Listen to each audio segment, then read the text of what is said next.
마태복음 6장입니다. 6장 11절부터 13절까지만 읽겠습니다. 마태복음 6장 11절부터 13절 시작. 오늘 우리에게 일용할 양식을 주시옵고 우리가 우리에게 죄진 자를 사하여 준 것 같이 우리 죄를 사하여 주시옵고 우리를 시험에 들게 하지 마시옵고 다만 악에서 구하시옵소서. 나라와 권세와 영광이 아버지께 영원히 있사옵나이다. 아멘. 네, 이번 주 도라 포션 새로운 사이클로 되돌아왔습니다. 창세기 첫 번째 파라샤이자 전체적으로도 첫 번째 파라샤인 베레시트입니다. 오늘은 히브리 관점 복음서 강의 135번째 시간이 되겠습니다. 135강입니다. 지난주에는 아비누 기도, 지금 우리가 아비누 기도를 하나씩 공부를 하고 있는데요. 아비누 기도의 6번째 강구에 대해서 살펴보았죠. 6번째 강구가 무엇이었습니까? 우리를 시험에 들게 하지 마시옵고, 우리를 시험에 들게 하지 마시옵고. 시험을 뜻하는 히브리어는 니사연이었습니다. 니사연 해봅시다. 니사연. 네, 니사연입니다. 니사연. 시험을 뜻하는 히브리어 니사연은 유혹이라는 의미와 시험, 테스트라는 의미를 동시에 가지고 있습니다. 유혹이라는 뜻과 그 다음에 시험, 테스트의 의미를 동시에 가지고 있는 단어입니다. 하나님은 우리를 결코 유혹하시는 분이 아니라고 했습니다. 죄를 범하거나 악을 행하도록 유혹하시는 분이 아니란 뜻입니다. 하나님은 죄를 범하도록 혹은 악을 행하도록 우리를 유혹하시는 분이 결코 아닙니다. 사람이 죄를 범하도록 유혹을 받는 것은 무엇 때문이라고 그랬죠? 자신의 욕심 때문이라고 그랬죠. 자기 안에 있는 정욕, 욕심, 탐욕, 탐심 이런 것들 때문에 사람이 죄를 범하도록 유혹을 받는 것입니다. 사탄은 우리 안에 있는 욕심과 탐심을 부추겨서 죄에 넘어지도록 유혹하는 자입니다. 하나님은 유혹하는 자가 아니지만 사탄은 템프터예요. 사탄은 근본적인 템프터, 유혹하는 자입니다. 창세기 3장에 기록된 최초의 유혹이죠. 최초의 유혹도 뱀이 하와 안에 있던 욕심을 부추겨서 일어난 사건이었습니다. 따라서 우리는 유혹에 넘어가서 죄를 범하고 악을 행했을 때 결코 하나님 탓을 할 수가 없습니다. 우리를 시험에 들게 하지 마시옵소서 라고 기도했는데 왜 하나님 유혹에 빠지게 했나요? 라고 하나님 탓을 할 수가 없죠. 왜냐하면 우리의 욕심 때문에 유혹에 넘어가기 때문에 그렇습니다. 우리 자신이 버리지 못하고 처리하지 못한 욕심이나 정욕 때문에 유혹을 받은 것이지 하나님이 우리를 유혹하신 것이 아니기 때문입니다. 하나님이 우리를 유혹으로 인도하신 것이 아니라는 사실이에요. 사탄이 우리의 욕심을 이용해서 우리를 유혹하는 것은 무슨 이유 때문일까요? 사탄이 우리의 욕심을 이용해서 우리를 유혹하는 것은 우리를 파괴하고 멸망으로 몰아가기 위함입니다. 도적이 오는 것은 도둑질하고 죽이고 멸망케 하려는 것뿐이요. 그렇죠? 사탄은 도둑이죠. 우리 안에 있는 생명을 도둑질해서 우리를 파멸시키고 멸망으로 몰아가기 위해서 사탄은 우리를 갖가지 유혹으로 이끌어갑니다. 그러나 하나님이 우리를 시험하시는 것은 우리의 유익을 위한 것입니다. 그렇죠? 하나님은 우리를 유혹하시지는 않지만 시험하신다고 그랬죠? 하나님은 시험하십니다. 테스트하십니다. 하나님이 우리를 시험하시고 테스트하시는 것은 우리의 유익을 위해서, 우리를 영적으로 훈련하고 성장시키기 위해서 여러 가지 방식으로 시험하시고 테스트하시는 분이 바로 하나님이십니다. 현 세상에서 우리가 당하는 여러 가지 시련과 역경과 고난은 우리를 시험하시기 위한 하나님의 도구들입니다. 하나님은 우리의 믿음을 테스트하시고 메시아를 닮은 인격의 성숙함을 이끌어내시기 위해서 다양한 고난과 시련을 허락하십니다. 우리를 영적으로나 인격적으로 성장하게 하시고 그 다음에 성숙하도록 하기 위해서 하나님이 여러 가지 시련들을 또 허락하십니다. 그런 것들이 당시에는 견디기가 힘들죠. 그리고 때로는 이해하기조차 어렵습니다. 왜 나의 삶 속에 이런 어려운 일이, 이런 고난이 일어나는 것일까? 때로는 혼란스럽고 이해하기조차 어렵지만은 그러나 믿음으로 끝까지 잘 견뎌낸 후에 뒤를 돌아보면 우리가 영적으로나 인격적으로 한층 더 성장했다는 사실을 깨닫게 될 것입니다. 그래서 웬만한 시련이나 고난이 와도 이제 전혀 흔들림이 없는 견고한 믿음 위에 우리가 세워지게 될 것입니다. 하나님이 원하시는 것이 바로 그것입니다. 우리가 흔들리지 않는 견고한 반석 위에 우리의 믿음이 세워지도록 하는 것이 하나님의 의도라는 것 사실을 기억하시기 바랍니다. 여러분, 우리가 인격적으로나 영적으로 성숙하다는 것은 무슨 의미일까요? 영적으로나 인격적으로 성숙하다는 것은 우리가 물론 다양한 표현으로 다양한 설명을 할 수 있겠지만은 어떤 상황에 직면하더라도 흔들림이 없고 요동하지 않는 것을 말합니다. 성숙한 사람은 어떤 상황에 처한다 할지라도 흔들림이 없고 요동하지 않습니다. 특히 감정적으로 요동하지 않고 평정심을 유지할 수 있는 능력입니다. 감정적으로 요동하지 않고 평정심을 유지할 수 있는 능력. 어린아이 같고 미성숙한 사람들은 감정의 기복이 아주 심하죠. 감정의 기복이 너무 심합니다. 주변 상황에 따라서 혹은 사람들의 말과 반응에 따라서 감정이 롤러코스터를 타는 사람, 그런 사람들은 정말 미성숙한 사람이라고 할 수 있겠죠. 그러나 영적으로나 인격적으로 성숙한 사람은 쉽게 감정에 따라서 움직이지 않고 감정에 매몰되지도 않습니다. 아무리 힘들고 어려운 상황이 닥쳐도 살아계신 하나님을 신뢰하기 때문에, 그죠? 하나님을 신뢰하기 때문에 내면의 고요함과 평정심을 잃어버리지 않는 사람, 그런 사람들이 바로 인격적으로 영적으로 성숙한 사람입니다. 그러면서 묵묵히 좋지 않은 상황을 견뎌내고 하나하나 지혜롭게 해결해 나가는 사람, 이런 것은 쉽게 터득되는 것이 아니라 반복된 시험과 테스트를 거쳐서 조금씩 우리 안에 터득이 되고 길러지는 것입니다. 하나님은 우리를 그렇게 영적으로나 인격적으로 성숙한 자로 세우시기 위해서 여러 가지 고난과 시련을 통해서 훈련하시고 연단하시는 분임을 믿으시기 바랍니다. 할렐루야. 하나님의 자녀들은 성숙한 자가 되어야 됩니다. 영적으로나 인격적으로 성숙한 자가 되어야만 주변 사람들에게 선한 영향을 끼칠 수 있어요. 선한 영향을 끼칠 수 있고 그 다음에 토라의 빛을 비출 수 있기 때문입니다. 그러므로 여러분의 삶에 어떤 고난과 어려움이 닥쳐도 하나님을 신뢰함으로 그 시험을 이겨내시고 그 테스트를 통과하시기를 주님의 이름으로 축원합니다. 그런 시험들을 당할 때 죄의 유혹에 넘어지지 않도록 영적으로 늘 깨어 있으시기를 바랍니다.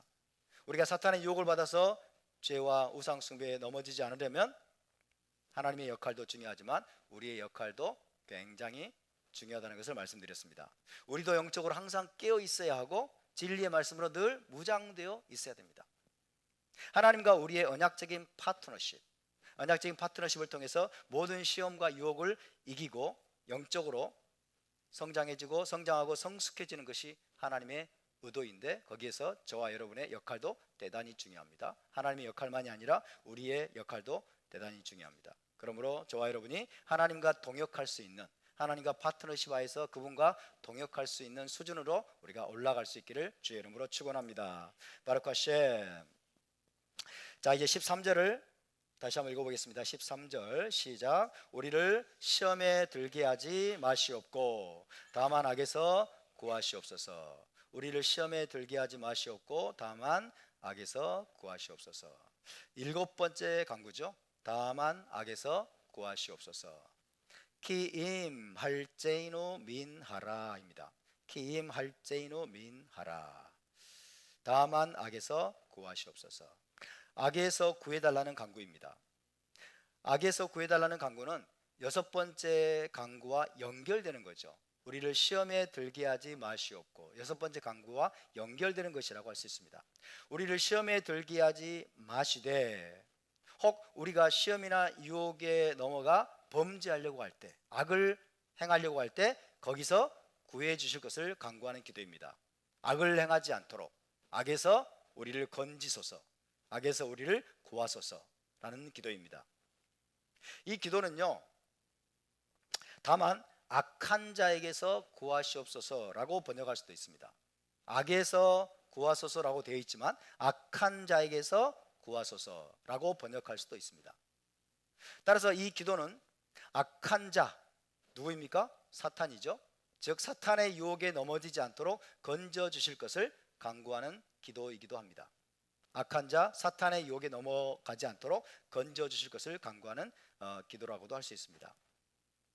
우리를 죄와 악에 넘어지도록 유혹하는 모든 것들 뒤에는 직접적이든 간접적이든 전부 사탄의 영향력이 도사리고 있습니다. 하나님은 모든 선의 근원입니다.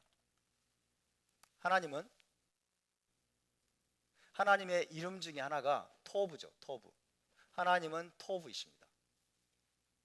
하나님은 모든 선이라 뜻이죠. 혹은 선하신 분. 하나님의 이름은 토브이세요. 하나님은 모든 선의 근원이 되신 분이다. 그러나 사탄은 반대입니다. 사탄은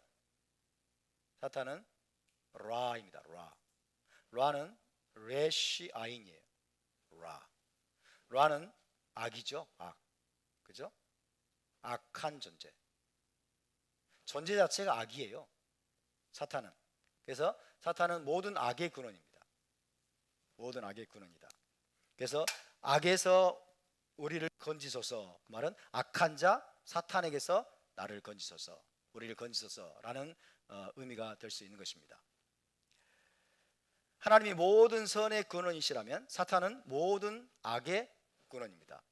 하나님은 토브의 근원이시다. 사탄은 라의 근원입니다. 따라서 다만 악에서 혹은 악한 자에게서 구하시옵소서라고 기도하는 것은 중요한 기도라고 할 수 있겠죠. 사도 바울도 디모데후서에서 이렇게 언급을 했습니다. 디모데후서 4장 18절 말씀입니다. 디모데후서 4장 18절 제가 읽어드립니다. 주께서 나를 모든 악한 일에서 건져내시고 또 그의 천국에 들어가도록 구원하시리니 그에게 영광이 세세 무궁토록 있을지어다. 아멘. 주께서 나를 모든 악한 일에서 건져내시고, 악한 일에서, 그렇죠? 악한 존재 혹은 악한 일, 모든 악으로부터 건져내시고 또 그의 천국에 들어가도록 구원하시리니. 그러니까 악에서 하나님이 우리를 악한 자 혹은 악에서 건짐의 최종적인 결과는 뭐예요? 메시아 왕국에 들어가는 거예요. 그죠? 메시아 왕국에 들어가도록 구원하시리니. 그러니까 메시아 왕국에 들어가도록 하나님께서 우리를 악한 자에게서 건지시는 겁니다. 그래서 사도 바울이 주께서 나를 모든 악한 일에서 건져내시고 또 그의 천국에 들어가도록, 메시아 왕국에 들어가도록 구원하시리니 그에게 영광이 세세 무궁토록 있을지어다. 아멘. 하나님 우리를 악에서 혹은 악한 자에게서 건지시는 분임을 믿으시기 바랍니다. 그리고 우리를 메시아 왕국으로 인도하시는 분인 줄 믿으시기 바랍니다. 그렇지만요, 악이나 악한 자에게 넘어가지 않고 건짐을 받기 위해서 우리가 해야 될 책임도 있다는 사실을 절대로 망각해서는 안 됩니다. 우리의 책임이 굉장히 큽니다. 악이나 악한 자에게서 건짐을 받기 위해서는 기도한다고만 되는 것이 아니라, 하나님 나를 악에서 건지시옵소서라고 기도만 한다고 되는 것이 아니라 무엇보다도 열심히 선을 쫓아가야 돼요. 열심히 선을 쫓아야 되고 선의 근원 되신 하나님을 따라가야 됩니다. 하나님을 찾아야 됩니다. 선을 적극적으로 추구하고 선을 알아가고 선을 행하는 데 열심을 내는 것이 악에서 건짐을 받을 수 있는 가장 확실한 길입니다. 우리가 악에 넘어지고 악한 자에게 넘어지는 것은 선이 무엇인지, 선하신 하나님이 어떤 분인지를 알지 못하기 때문입니다. 아담과 하와가 뱀의 유혹에 넘어가서 범죄하게 된 것도 하나님의 선하신 뜻을 제대로 알지 못했기 때문이죠. 하나님은 지식나무 열매를 먹지 말라라고 말씀하셨는데 이것은 아담과 하와를 보호하기 위한 것입니까? 아니면 아담과 하와에게 불이익을 주기 위한 겁니까? 보호하기 위한 거죠. 아담과 하와에게 유익을 주기 위한 건데, 그죠? 근데 하나님 의도를 모르는 거예요. 선하신 하나님의 뜻을 모르고 하나님을 제대로 모르기 때문에 악에게 넘어가는 거죠. 악에게 넘어가고 악한 자에게 넘어가 버리게 된 것입니다. 따라서 우리는 다만 악에서 구하시옵소서라고 기도하면서 동시에 부지런히 선을 추구해야 된다. 부지런히 선을 추구하고 선이신 하나님을 아는 일에 더욱 열심을 내야 될 줄로 믿습니다. 할렐루야. 왜 우리의 책임이 중요합니까? 왜 기도만 하면 하나님이 다 알아서 해주시지 왜 우리가 이 악에게 넘어가지 않도록 하기 위해서 왜 우리가 선을 추구하고 선이신 하나님을 알아가는 일에 열심을 내야 됩니까? 하나님은 우리의 자유의지를 거스려서 우리에게 뭔가를 하실 수 없는 분이기 때문에 그렇습니다. 할렐루야. 우리에게 있는 자유의지가 그만큼 중요한 것입니다. 여기서 우리가 반드시 기억해야 될 것이 있습니다. 그런 이유 때문에 우리를 시험에 들게 하지 마시옵고 다만 악에서 구하시옵소서 라고 기도해야 하는 것은 맞지만, 우리가 실제로 죄의 유혹에 넘어가서 악에 빠지게 되었을 때 그 책임은 하나님께 돌릴 수 없다는 겁니다. 그 책임은 오로지 우리 자신에게 있습니다. 그 책임은 나 자신이 감당해야 됩니다. 그때 우리는 하나님이 나를 유혹에 빠지지 않게 지켜주지 않으셨잖아요. 하나님 내 기도를 왜 안 들으셨어요? 시험에 들게 하지 마시고 나를 악에서 구하시옵소서라고 나는 기도했는데 하나님이 나를 악에서 건져주지 않으셨잖아요 라고 하나님 탓을 하거나 다른 사람 탓을 할 수가 없습니다. 우리가 시험이나 유혹에 빠지고 악에게 넘어가는 것은 철저히 우리의 정욕과 잘못된 욕심 때문입니다.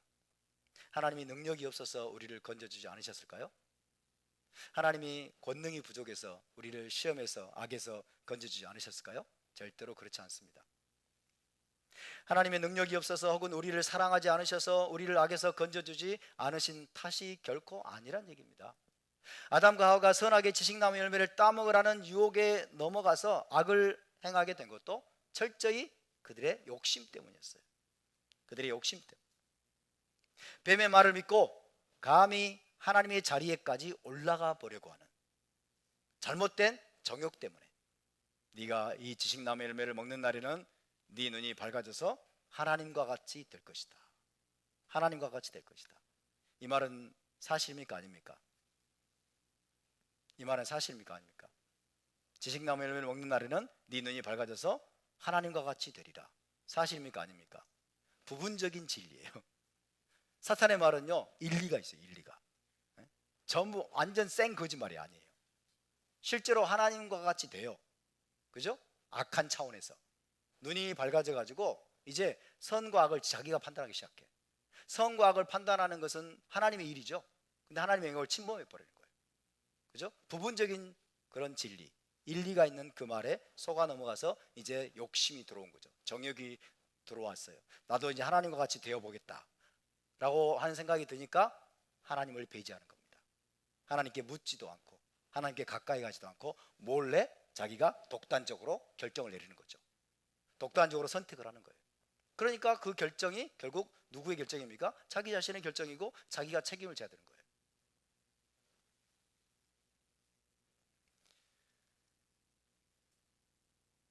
뱀의 말을 믿고 감히 하나님의 자리에까지 올라가 버리는 잘못된 정욕 때문에 그 유혹에 넘어간 것입니다. 그래서 그들은 자신들의 행위의 결과에 대해서 철저히 책임을 져야만 했습니다. 죄와 악의 유혹에 넘어가서 범죄하고도 그 결과에 대해 책임지지 않고 넘어갈 수 있는 길은 없습니다. 만약 뱀의 유혹이 다가왔을 때 아담과 하와가 뱀의 말을 믿지 않고 하나님처럼 되려고 하는 욕심을 내려놓고 오히려 하나님을 찾고 하나님께 가까이 다가갔다면 문제는 완전히 달라졌겠죠. 하나님 지금 뱀이 나를 이렇게 유혹하는데 어떻게 해야 됩니까? 하나님과 의논하고 하나님께 묻고 하나님 도와주십시오 라고 했다면 하나님이 도우시고 그 다음에 자기 자신은 정욕을 내려놓으면서 그 문제가 깨끗이 해결될 수 있었겠죠. 그런 유혹에 넘어가지 않았을 것입니다. 아담과 하와는 하나님과 합력하여서 그 유혹을 거뜬히 아마 이겨냈을 것입니다. 하지만 뱀의 유혹을 받는 순간 그들은 욕심에 이끌려서 욕심이 우리 안에서 폭발하기 시작하면, 그죠? 욕심이 우리 안에서 내 마음을 지배하기 시작하면, 가득 채우기 시작하면 일단 어떻게 됩니까? 우리는 어떤 반응을 보이죠? 우리 안에 뭔가를 하고자 하는 욕심이 우리 마음을 가득 채우면 일단 하나님에 대해서는 귀를 닫아요. 왜? 내 양심이 알거든. 이거 하나님 원하는 게 아니구나. 근데 욕심이 나를 이미 지배해버렸어. 가득 채워져 버렸어. 그러니까 하나님에 대해서 귀를 닫아. 그리고 내가 독단적으로 이제 모든 걸 결정하고 선택하고 이제 그 악을 덜컥 저질러 버리죠. 그게 인간이에요. 욕심입니다.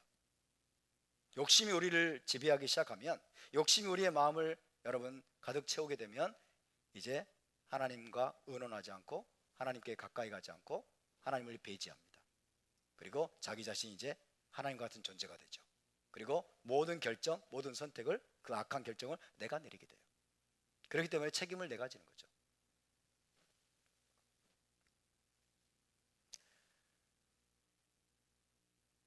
뱀의 유혹을 받는 순간 그들은 욕심에 이끌려서 철저히 하나님을 배제하고 독단적으로 선택하고 결정을 했기 때문에 악에 빠지고 말았습니다. 우리도 마찬가지입니다.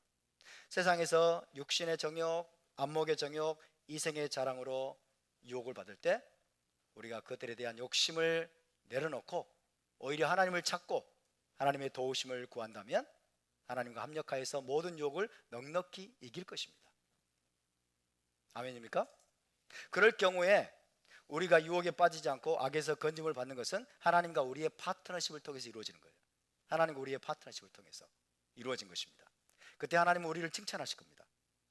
우리는 어떻게 될까요? 하나님께 모든 영광을 돌리겠죠. 우리가 모든 욕심을 내려놓고 하나님의 은혜를 구하고 하나님의 도우심을 구할 경우에 하나님이 우리를 도우시고 우리가 모든 유혹, 악에 빠지지 않도록 우리가 그 모든 유혹을 이겨낸다면 하나님은 우리를 칭찬하십니다.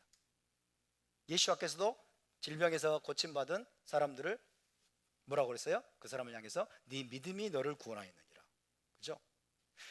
그의 믿음이 그를 구원했다. 그렇지만 우리는 하나님께 모든 영광을 돌리면서 하나님께 감사와 찬양을 돌리게 될 것입니다. 하지만 반대로 우리가 죄의 유혹에 빠져서 악을 행하게 된다면 그것은 우리 자신이 욕심에 이끌려서 철저히 하나님을 배제하고 독단적으로 결정하고 행동한 것이기 때문에 그 책임은 오롯이 우리 자신이 져야 하는 것입니다. 우리가 하나님께 맞서서 행하는 모든 죄와 악이 그렇습니다. 그러므로 우리는 하나님의 뜻을 거슬러서 죄를 범하고 악에 넘어졌을 때 어떤 자세를 가져야 될까요? 책임적인 자세를 가져야 됩니다. 철저히 책임적인 자세. 내가 저지른 죄에 대해서, 내가 저지른 악에 대해서 내가 하나님 이 징계와 이 형벌을 달게 받겠습니다. 달게 받겠습니다 라는 책임적인 자세를 가져야 됩니다. 하나님이나 다른 어느 누구에게도 책임을 전가하는 태도를 가져서는 안 됩니다. 하나님이나 다른 누군가에게 책임을 전가하는 자는 절대로 자신의 잘못을 뉘우치고 회개하지 않기 때문입니다. 자꾸 다른 사람 탓을 하고 책임을 전가하는 사람은 전혀 발전이 없어요. 그들은 회개할 줄 모를 것입니다. 자신이 뭘 잘못했는지도 아마 모를 것입니다. 그러면 그 사람의 앞길은 가시밭길이 되겠죠. 회개가 없으면 용서와 속죄의 은혜도 받을 수가 없습니다. 창세기 3장의 비극 중에 하나가 무엇입니까? 창세기 3장 아담과 하와가 범죄한 후에 자기들은 철저히 책임적인 자세를 갖는 것이 아니고 탓을 했죠. 아담은 하와 탓을 하고 하와는 뱀 탓을 하고, 그죠? 다 자기가 저지른 잘못에 대해서 책임적인 자세를 갖지 못했어요. 그래서 쫓겨난 거예요. 그 전까지는 하나님이 그들을 쫓아내겠다는 말씀을 하지 않으셨잖아요. 만약에 하와가 회개했더라면, 만약에 아담이 처음부터 회개했더라면 어떻게 됐을까요? 하나님께서 선악을 알게 하는 지식나무 열매를 먹지 말라고 저에게 말씀하셨는데, 하와가 없을 때 말씀하신 거예요. 본문을 보면 저에게 말씀하셨는데 제가 이 말씀을 소홀히 여기고 이 말씀을 제대로 순종하지 못했습니다. 그래서 하나님께 악을 행했습니다 라고 고백하고 책임적인 자세를 가졌더라면 아마 상황은 많이 달라졌을 겁니다. 하와도 마찬가지예요. 회개하지 않았어요. 회개가 없었어요. 회개가 없으면 용서와 속죄의 은혜도 받을 수가 없습니다. 하지만 우리가 우리 자신의 죄악에 대해서 책임적인 자세를 가지고 진심으로 죄를 뉘우치고 용서를 구한다면 거기에서부터 놀라운 반전이 일어날 수가 있습니다. 할렐루야. 하나님께서 여러분 인류를 위해서 준비하신, 창조하신 선물 중에 최고가 있다면 단연 회개일 겁니다. 테슈바. 하나님은 테슈바라고 하는 놀라운 선물을 창세 이전에 이미 창조하셨어요. 테슈바가 없다면 어떤 일이 벌어질까요? 우리가 회개할 수 없다면, 회개는 우리의 과거를 완전히 지워버릴 수 있는 능력이 있어요. 아멘. 그리고 완전히 우리가 새롭게 시작할 수 있는 능력이 있습니다. 이 회개의 선물을 우리에게 주신 하나님을 찬양합니다. 아담과 하와는 지금 그것을 깨닫지 못하고 있는 거예요. 자기가 자유로운 존재로 지으심을 받았다면 철저히 자신의 행동에 대해서, 자신의 결정에 대해서, 자신의 잘못과 자신의 악에 대해서 철저하게 회개하고 책임지는 자세를 가지고 하나님 앞에 나갔더라면 그들의 아마 운명이 완전히 달라질 수도 있는데 아담과 하와는 그것을 배우지 못했던 것입니다. 우리 교회에서 강조하는 것이 무엇입니까? 자유롭고 독립적이고 책임적인 개인이 되어야 된다. 할렐루야. 저와 여러분 한 사람 한 사람이 자유롭고 독립적이고 책임적인 개인이 될 수 있기를 바랍니다. 하나님 우리를 그런 존재로 창조하셨기 때문입니다. 잠언 28장 13절 읽어드립니다. 잠언 28장 13절 자기의 죄를 숨기는 자는 형통하지 못하나 죄를 자복하고 버리는 자는 불쌍히 여김을 받으리라. 할렐루야. 자기의 죄를 숨기는 자는 형통하지 못하나 죄를 자복하고 버리는 자는 불쌍히 여김을 받으리라. 이것이 회개의 능력입니다. 이 말씀을 항상 기억하시기 바랍니다. 함께 따라 볼까요? 나의 죄는 내 책임입니다. 나의 죄는 내 책임입니다. 다시 한번, 내가 유혹에 넘어져 악을 행하는 것도 내 책임입니다. 할렐루야. 우리의 운명은 우리 자신이 책임져야 됩니다. 우리의 미래는 우리 자신이 책임져야 됩니다. 여러분의 자녀들도 스스로 자기 삶을 책임지는 존재로 여러분이 교육하고 훈련해야 됩니다. 초등학교 지나가고 중학교 지나가면서 고등학교 지나가면서 이 아이들이 자기의 행동에 대해서, 자기의 운명에 대해서, 자기의 미래에 대해서, 자기의 성적에 대해서, 자신의 결정에 대해서 스스로 책임지는 능력을 계속 길러줘야 돼요. 책임지는 능력을 계속 길러줘야 돼요. 그렇지 않으면 마마보이로 세상이 가득 채워지겠죠. 마마보이, 파파보이, 그죠? 부모에게 모든 책임을 전가하고 부모의 의존적인 그런 삶을 벗어나지 못하는 그런 자가 될 겁니다. 이런 책임적인 자세를 가지고 자신이 행한 모든 죄와 악을 철저히 자백하고 회개할 때 하나님은 우리의 삶에 대반전의 역사를 행하실 것입니다. 나아가서 마지막 때에 최종적인 악의 세력으로부터 우리를 건져내셔서 메시아 왕국으로 저와 여러분을 데려가실 것을 믿으시기 바랍니다. 바루크 하셈. 자, 이제 마지막으로 13절의 송령 부분을 다 함께 읽어보겠습니다. 시작. 나라와 권세와 영광이 아버지께 영원히 있사옵나이다. 아멘. 나라와 권세와 영광이 아버지께 영원히 있사옵나이다. 아멘. 이 구절에 좀 이상한 게 없나요? 뭐가 있죠? 이상한 부분이 뭐죠? 괄호가 돼 있잖아요. 괄호. 성경에 괄호가 돼 있는 게 좀 이상하지 않나요? 그죠? 괄호로 처리가 돼 있어요.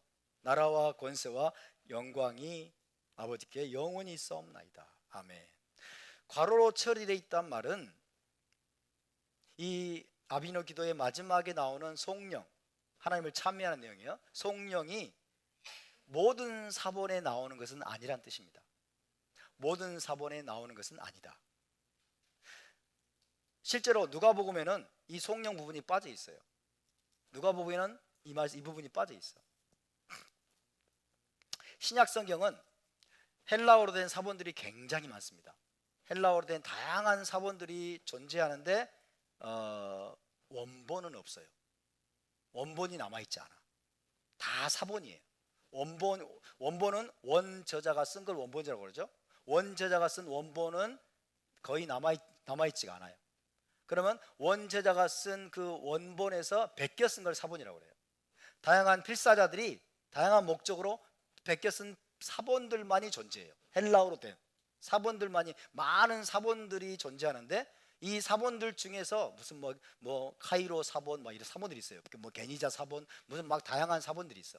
그 사본들 중에서 어떤 것이 가장 원본에 가까운지 결정하기가 어려워요. 어떤 것이 진짜 원본에 가장 가까운지를 결정하기가 쉽지 않습니다. 그래서 다양한 사본들을 이제 분석하고 비교, 대조하면서 원본에 가까운 내용을 찾아가는 거예요. 이것을 사본학이라고 합니다. 사본학. 그런 부분들을 전문적으로 하는 사람들이 있어요. 그래서 헬라어의 다양한 사본들은 다 약점들이 있어요. 그러니까 필사자들이 임의적으로 집어넣은 것도 있고 혹은 뺀 것도 있고 다양한 목적으로 해서 사본들이 많이 좀 원본에 맞지 않도록 훼손된 부분들이 있어요. 완벽한 사본은 없다. 완벽한 사본. 근데 어느 하나의 완벽한 사본을 맹신하는 그룹이 있어요. 맹신하는 그룹. 킹 제임스 성경을 맹신하는 그룹이 있죠. 킹 제임스 성경. 저기 인천에 가면 무슨 교회죠? 땡땡 제일교회. 거기 가 땡땡 제일교회. 아니 땡땡 제일교회인가? 맞습니까? 아 땡땡 침례교회구나. 땡땡 침례교회. 이거는 킹 제임스 성경을 맹신하고 있어요. 킹 제임스 성경에는 우리 이 개역 개정을 보면은 괄호 열고 없음 있죠. 괄호 열고 없음. 이 개역 개정이 참고로 이렇게 개역 개정이 이 번역을 한 원래 사본에는 없다는 얘기입니다. 근데 킹 제임스 성경에는 없음이 없어요. 다 있어. 다 채워져 있어. 그러니까 왜 너희 개역 개정에는 없는 부분이 있어? 성경에 없음이라는 게 말이 되느냐 그러면서 킹 제임스 성경에 다 있다는 거죠. 그래서 킹 제임스 성경을 보시면 실제로 없음이라는 게 없어요. 전부 다 있어요. 그러니까 어떤 사본에는 그게 있다는 거죠. 어떤 사본에는 있는데 어떤 사본에는 없어요. 그러면 어떤 사본에 있는 게 원본에 가까운 것인지 없는 게 원본에 가까운 것인지 알 수가 없어요. 그죠? 원본이 존재하지 않기 때문에. 그래서 겸손이 필요한 겁니다. 우리에게 겸손히 사본들을 대조하고 또 면밀히 연구하면서 원래 원본에 가까운 메시지가 내용이 어떤 것인가를 찾아가는 노력이 필요한 거예요. 근데 킹 제임스 이 지상주의자들은 뭐라고 말하냐면 킹 제임스만이 유일하게 하나님이 변개되지 않고 보존해 주신 유일한 성경이다 이렇게 주장을 해요. 킹 제임스 성경만이 하나님이 변개되지 않고 유일하게 보존시켜 주신 유일한 성경이다. 하나님께 그럴 능력이 없겠느냐 이렇게 말을 해요. 하나님께 그럴 능력이 없으시겠느냐. 실제로 여러분 킹 제임스 성경이 번역의 대상으로 삼은 사본이 있습니다. 헬라어 사본. 이 헬라어 사본을 텍스투스 리셉투스라고 불렀어요. 텍스투스 리셉투스, 공인 사본이라는 뜻이에요. 공인 사본. 그럼 이 텍스투스 리셉투스가 진짜 공인된 사본이냐? 모든 교회들 가운데서 진짜 공인된 사본이냐 하면 아닙니다. 진짜로 모든 교회들로부터 공식적으로 인증된 사본이기 때문에 텍스투스 리셉투스라고 불린 게 아니고 이 킹 제임스 그 사본을 출판한 출판사에서 많이 팔아먹으려고 텍스투스 TR이라고 부른 거예요. 텍스투스 리셉투스라고 부른 거예요. 그러니까 공인된 사본이 아니에요. 그냥 수많은 사본들 중에 하나인 거예요. 수많은 사본들 중에 오류가 있을 수 있는 사본들 중에 하나인데 그거 가지고 킹 제임스가 이제 성경을 만들어냈는데 이것이 마치 무오류, 그죠? 오류가 전혀 없는 사본인 것처럼 그래가지고 킹 제임스만이 유일한 변개되지 않은 유일한 성경이다 이렇게 주장을 하고 있는 거죠. 그러면서 뭐라고 주장하는지 아십니까? 개역 개정이나 개역 한글로 신앙을 갖게 된 사람은 구원이 없다 라고까지 이야기해요. 왜? 변개된 성경으로, 그죠? 사탄이 변개시킨 성경으로 성경을 배웠기 때문에 이들에게는 구원이 없다고까지 얘기해요. 정신병자적인 그런 발언이죠. 그런 주장이 터무니없는 것입니다.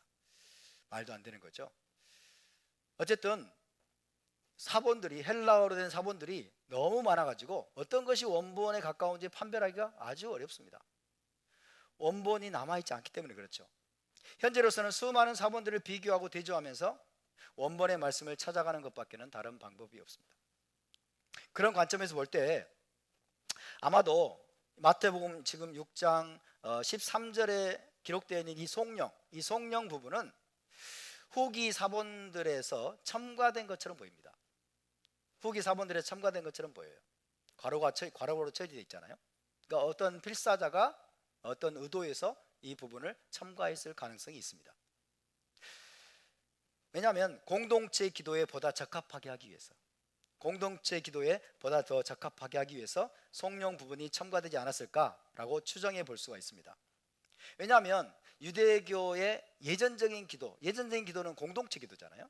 예전적인 기도 시드로 예전적인 기도는 대개 하나님에 대한 찬미와 성령으로 끝나는 경우가 많기 때문에 그래요.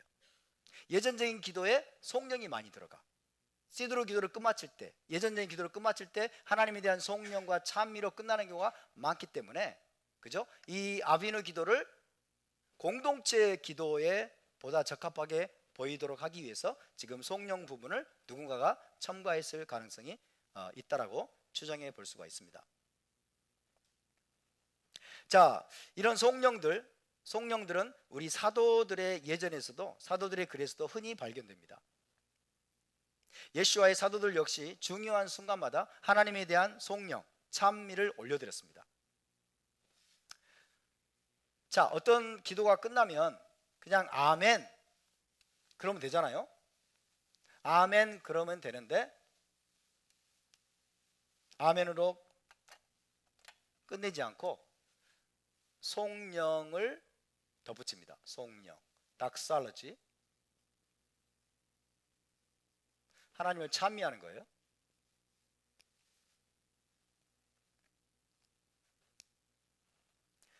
아멘 하고 끝낼 수도 있는데 성령들을 첨가함으로써 아멘의 의미가 좀 더 강조된다고 볼 수 있습니다. 그래서 올바른 성령은 보통 세 가지 요소로 구성이 된다고 그래요. 세 가지 요소로 구성이 된다. 첫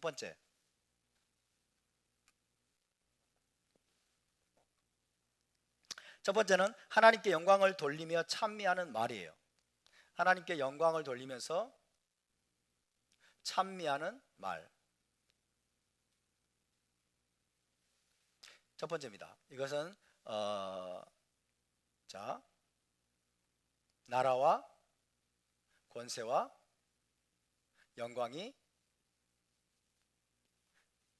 아버지의 것입니다. 당신의 것입니다.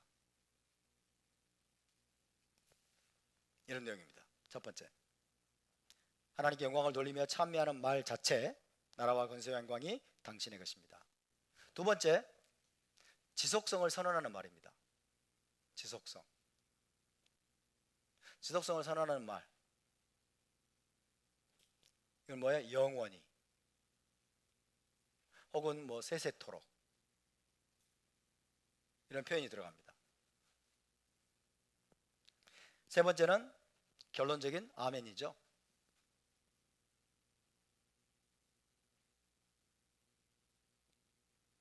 그래서 여기서도 아멘이 들어갔죠. 이런 구조로 이루어집니다. 대개 일반적인 성경의 구조입니다. 나라와 권세와 영광이 영원히 당신의 것입니다. 아멘. 이렇게 되죠. 성령의 구조가 이런 식으로 이루어집니다. 1세기 고대 유대인들, 사도들, 예전적인 기도를 끝마치는 그런 순간에 올려드리는 성령이 이런 식으로 구성이 되었습니다.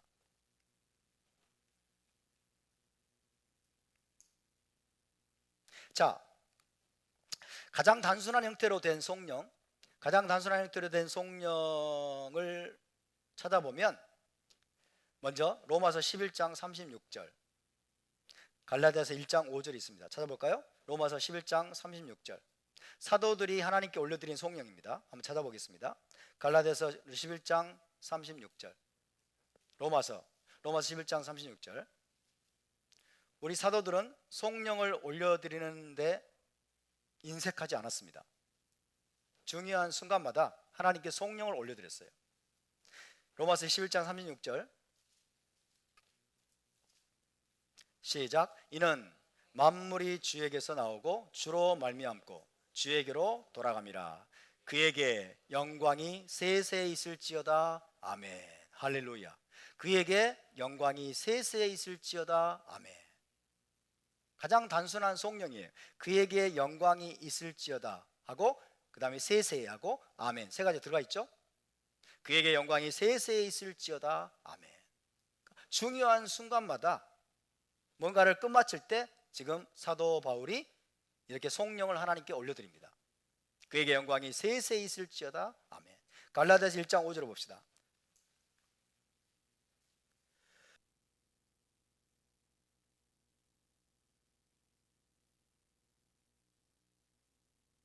갈라디아서 1장 5절, 단순한 형태의 지금 성령입니다. 갈라디아서 1장 5절 시작. 영광이 그에게 세세토록 있을지어다. 아멘. 들어가죠? 영광이 그에게 있을지어다. 세세토록. 아멘. 세 가지 지금 요소가 들어가 있습니다. 영광이 그에게 세세토록 있을지어다. 아멘. 그렇지만 여러분, 사도들은요, 성령을 기록할 때 일반적으로는 더 많은 미사 여구를 덧붙입니다. 더 많은 미사 여구를 덧붙여서 성령을 하나님께 올려드립니다. 자, 이제 사도들의 성령을 한번 하나씩 찾아보도록 하겠습니다. 하나님에 대한 찬미예요. 하나님께 올려드리는 찬미 성령을 한 번씩 하나씩 한번 찾아보도록 하겠습니다. 로마서 16장 27절을 봅시다. 사도 바울이 그러니까 우리 유대인 사도들이 얼마나 하나님을 찬미하고 높이려고 하는 마음이 강렬했는지를 우리가 엿볼 수가 있어요. 로마서 16장 27절 시작. 지혜로우신 하나님께 예수와 마시아크로 말미암아 영광이 세세 무궁하도록 있을지어다. 아멘. 할렐루야. 지혜로우신 하나님께 예수와 마시아크로 말미암아 영광이 세세 무궁하도록 있을지어다. 아멘. 이것이 바로 닥살러지, 성령이고 찬미입니다. 에베소서 3장 21절, 에베소서 3장 21절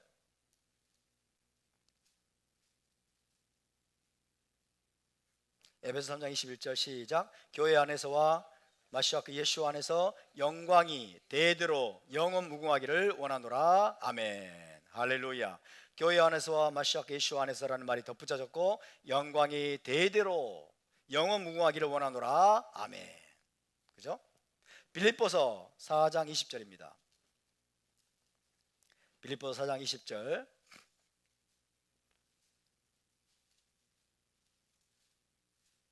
빌립보서 4장 20절 시작. 하나님 곧 우리 아버지께 세세 무궁하도록 영광을 돌릴지어다. 아멘. 하나님 곧 우리 아버지께 세세 무궁하도록 영광을 돌릴지어다. 아멘. 디모데전서 1장 17절입니다. 지금 살펴보고 있는 것은 사도 바울의 성령입니다. 디모데전서 1장 17절 시작. 영원하신 왕 곧 썩지 아니하고 보이지 아니하고 홀로 하나이신 하나님께 존귀와 영광이 영원 무궁하도록 있을지어다. 아멘. 할렐루야. 존귀와 영광이, 이제 존귀란 말이 들어갔죠. 존귀와 영광이 영원 무궁토록 있을지어다. 아멘. 디모데전서 6장 16절 6장 16절 시작. 오직 그에게만 죽지 아니함이 있고 가까이 가지 못할 빛에 거하시고 어떤 사람도 보지 못하였고 또 볼 수 없는 이시니 그에게 존귀와 영원한 권능을 돌릴지어다. 아멘. 디모데 전서를 마치면서 지금 이런 성령을 하나님께 올려드리고 있습니다. 하나님이 어떤 분인지를 설명하고 그에게 존귀와 영원한 권능을 돌릴지어다. 아멘. 디모데후서 4장 18절입니다. 디모데후서 4장 18절 시작. 주께서 나를 모든 악한 일에서 건져내시고 또 그의 천국에 들어가도록 구원하시리니 그에게 영광이 세세 무궁토록 있을지어다. 아멘. 앞에 나오는 것은 근거예요. 성령을 올려드릴 수 있는 근거죠. 성령을 올려드릴 수 있는 근거는 주께서 나를 모든 악한 일에서 건져내시고 또 그의 천국에 들어가도록 구원하시리니, 하나님이 이런 분이시기 때문에 그에게 영광이 세세 무궁토록 있을지어다. 아멘. 히브리서 감동합니다. 히브리서. 그러니까 이 유대인 사도들이 하나님께 성령을 올려드리는 일에 절대로 인색하지 않았다 라는 사실을 우리가 기억해야 됩니다. 히브리서 13장 21절 시작. 모든 선한 일에 너희를, 히브리서 13장 21절 시작. 모든 선한 일에 너희를 온전하게 하사 자기 뜻을 행하게 하시고 그 앞에 즐거운 것을 예수와 마시아크로 말미암아 우리 가운데서 이루시기를 원하노라. 영광이 그에게 세세무궁토록 있을지어다. 아멘. 여기도 히브리서를 거의 마치는 시점에 이제 마지막 성령을 하나님께 올려드리고 있습니다. 영광이 그에게 세세무궁토록 있을지어다. 아멘. 베드로전서로 갑니다. 이제 사도 베드로의 성령을 찾아봅시다. 베드로전서 4장 11절.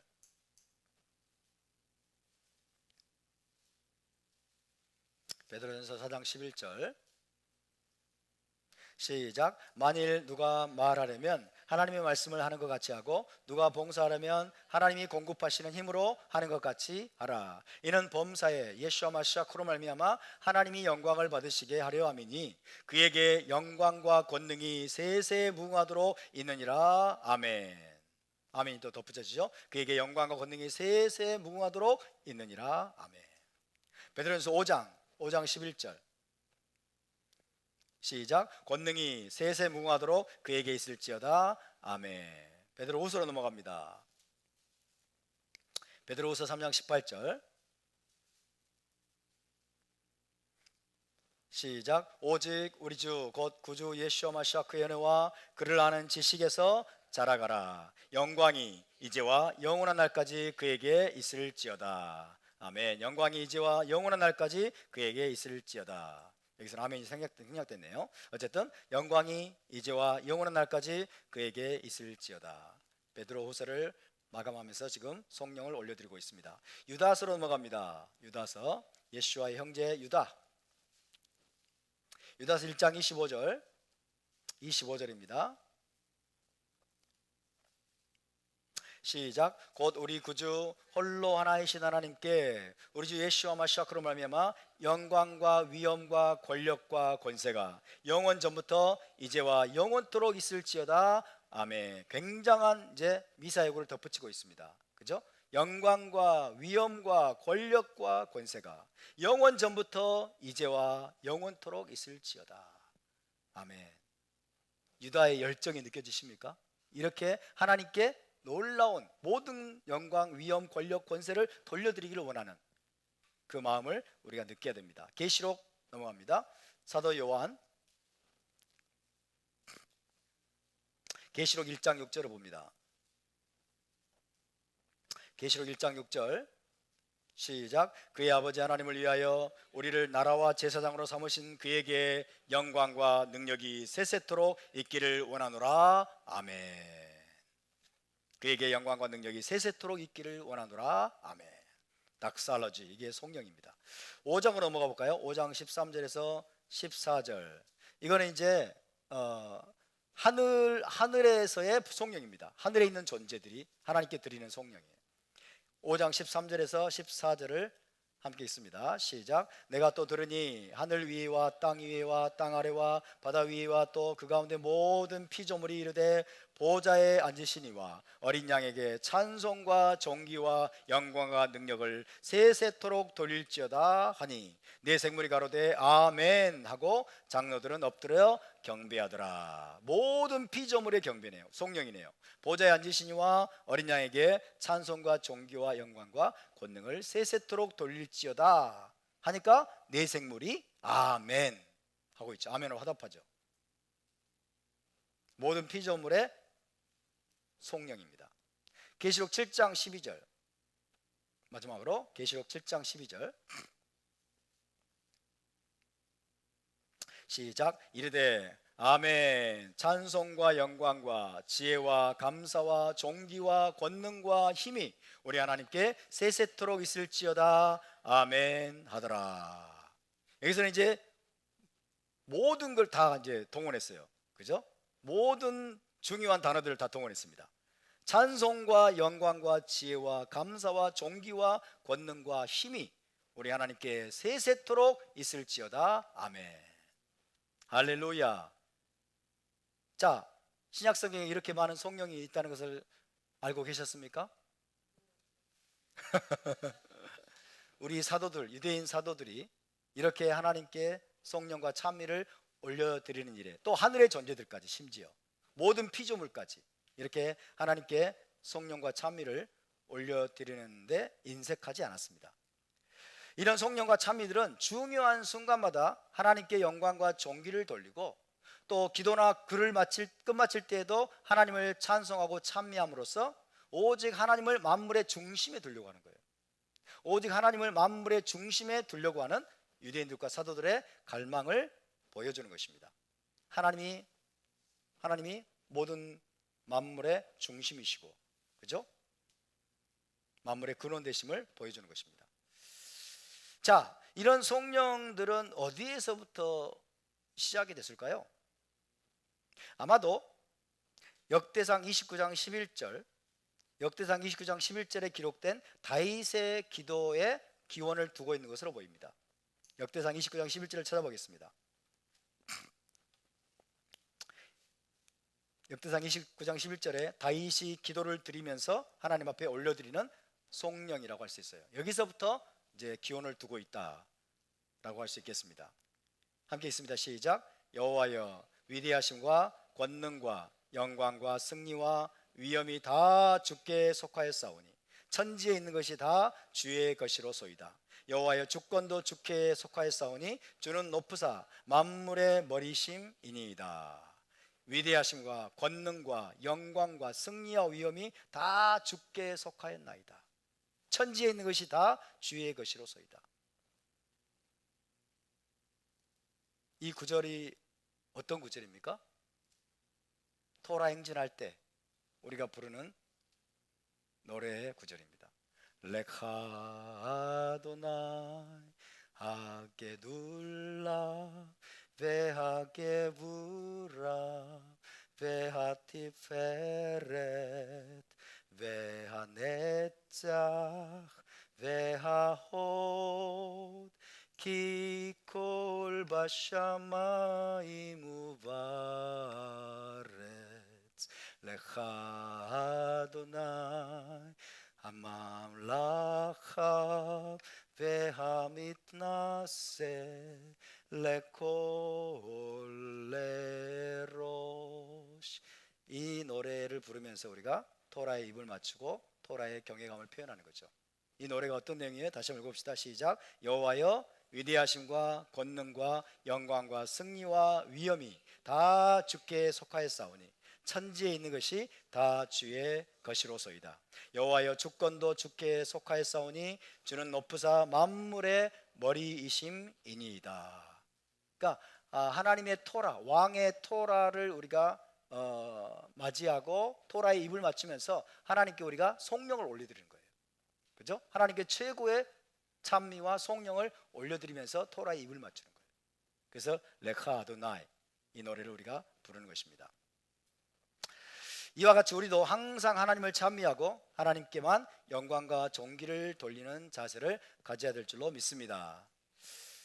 아무리 우리가 언약의 파트너로서 하나님의 구속을 완성해가는 과정에서 중요한 역할을 담당한다고 할지라도 마지막에는 오직 하나님만이 모든 찬미와 찬송과 경배를 받으셔야 합니다. 모든 영광과 존귀와 능력과 주권과 권력과 권세가 오직 하나님께 속한 것임을 우리는 항상 고백하고 또 고백해야 됩니다. 왜 그래야 될까요? 그래야 우리의 마음이 높아지지 않을 수 있어요.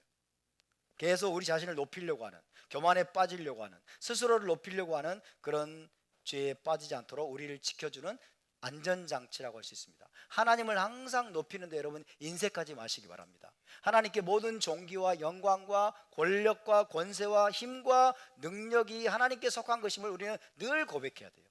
할렐루야. 그것이 우리가 교만에 빠지지 않을 수 있고 또 스스로를 높이는 죄에 빠지지 않을 수 있는 중요한 방법이 될 것입니다. 바르카쉐, 우리 고백해 봅시다. 오직 나라와 권세와 영광이 영원히 아버지의 것입니다. 하나님의 것입니다. 할렐루야.